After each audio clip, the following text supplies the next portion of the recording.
nanay ko nga mismo hindi pa nababakunahan.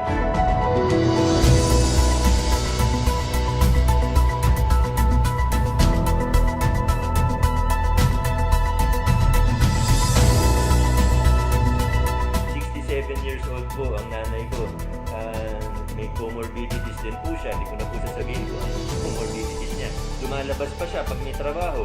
So, dapat rin talaga mabakunan. Pero, walang palakasan. Dumaan po sa tamang proseso.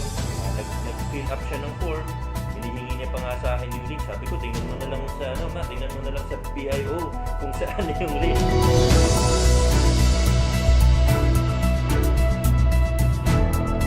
Kinakabahan din siyang mabakunahan, pero willing na naman siya. So ito pong ginawa natin by schedule, no? Nanay ko mismo kailangan i-text muna ng ng profiler ng team kung kailan yung schedule niya.